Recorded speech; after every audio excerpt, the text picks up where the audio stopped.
everyone. Welcome back to Flexify 2, your Job Search Evolve podcast. I'm your host, Trina, and today we're diving into what's been an incredibly turbulent first quarter of 2025 as we approach the end of the new administration's first 100 days back in office. Before we dive in, I need to emphasize that nothing in this episode constitutes financial or legal advice. I'm sharing my research and observations, but you should always do your own due diligence and consult with qualified professionals before making any investment decisions. On January 20th, the markets were riding high on optimism. The S&P 500 hit an all-time high of 6,250 just days after the inauguration. Fast forward 3 months, and we're looking at a very different economic landscape. Let's break down what's happened and what the data is telling us. Let's start with the market crash that's dominated headlines. Since February 15th, the S&P 500 has plummeted nearly 18%, erasing over $7 trillion in market value. The tech-heavy Nasdaq has fallen even further, down 22.3% from its peak. This isn't just a correction. It meets the technical definition of a bear market. And unlike the COVID crash of 2020, this slide has been more gradual, a slow bleed that's left investors questioning where the bottom might be. Treasury yields have been sending their own warning signals. The 10-year Treasury yield has declined from 4.2% at the start of the year to 3.4% today, while the 2-year yield has dropped even more dramatically from 4.1% to 3.1%. This flattening yield curve has historically been a reliable recession indicator. So what's driving this economic turbulence? First and foremost, we need to talk about the tariffs. In February, the administration implemented what many are calling Tariffs 2.0, more aggressive and broader than those of the first term. The new round includes a universal 10% tariff on all imports, plus targeted tariffs up to 60% on Chinese goods and 25% on Mexican and Canadian imports. The numbers are staggering. According to the Peterson Institute for International Economics, these tariffs are expected to cost American consumers and businesses approximately $320 billion annually. That's roughly $2,400 per household. Retailers were the first to sound the alarm, with Walmart reporting that they've already raised prices on over 2,000 everyday items by an average of 8.3%. Predictably, our trading partners haven't taken these measures lying down. China retaliated with tariffs averaging 25% on American exports, particularly targeting agricultural products, aircraft, and semiconductors. The EU imposed countermeasures of $40 billion of U.S. goods. This escalating trade war has economists at Goldman Sachs projecting it could shave a full percentage point off GDP growth this year. Then there's the labor market, which had been a bright spot in the economy. After 38 consecutive months of job growth, March saw the first net job loss since the pandemic. With the economy shedding 75,000 jobs, the unemployment rate has ticked up from 3.7% in January to 4.2% in March. The tech sector has been hit particularly hard, with over 82,000 layoffs announced in the first quarter alone. Amazon cut 10,000 jobs, Microsoft eliminated 8,000 positions, and Meta announced another round of 7,000 layoffs. But the pain isn't limited to tech. Ford laid off 4,500 workers, citing increased cost of materials due to tariffs, and J.P. Morgan Chase cut 3,200 positions. Inflation, which had been gradually cooling, has seen a reversal of trend.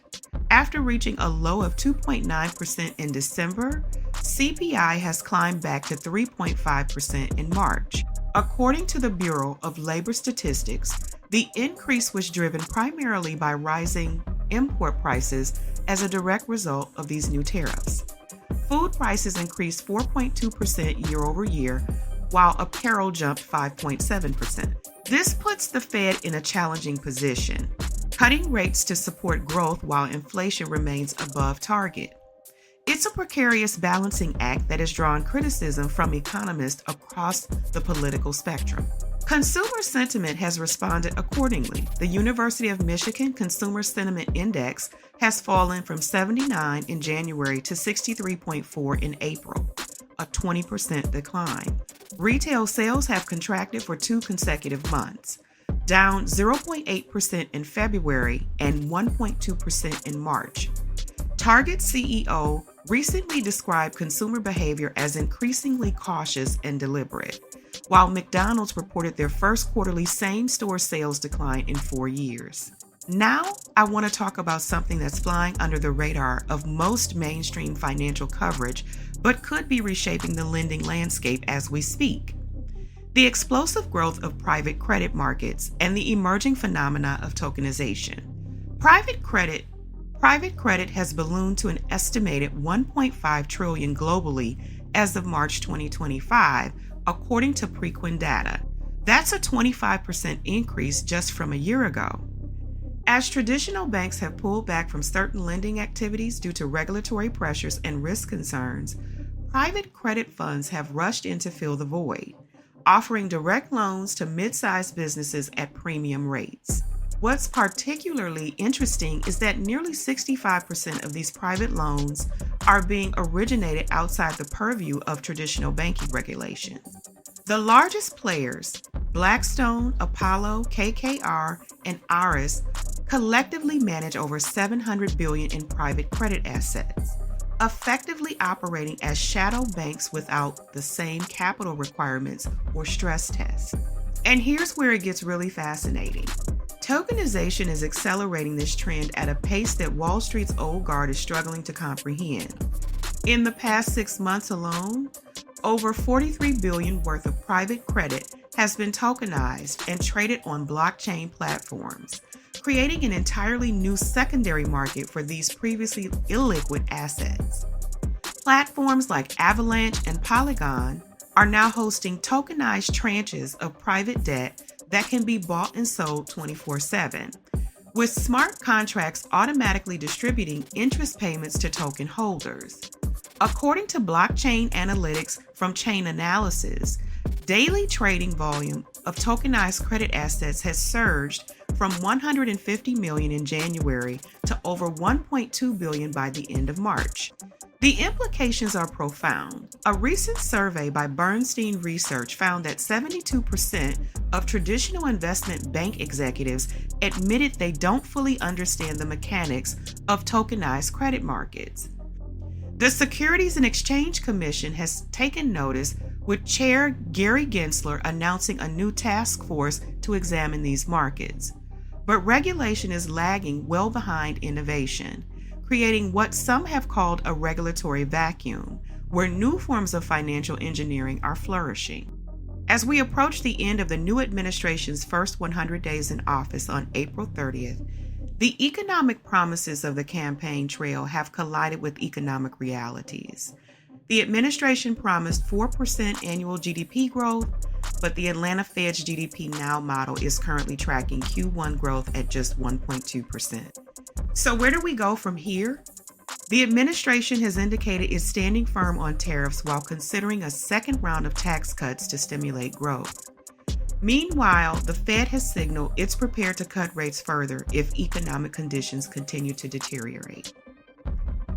For investors, consumers, and business leaders, one thing is clear. We're in for continued volatility as these competing forces play out. The first 100 days have certainly set the tone that's willing to endure economic turbulence in pursuit of its policy goals. And with traditional lending increasingly supplemented or even supplanted by private credit markets and tokenization, we're witnessing the creation of an entirely new financial ecosystem that could either cushion the blow of economic shocks or amplify them in ways we don't yet fully understand. That's my economic reality check for today. I'm Trina, reminding you that in times like these, staying informed isn't just smart, it's essential. Next week, we'll dive deeper into housing market trends and what they tell us about the broader economy. Until then, keep your eyes on the data. not the drama.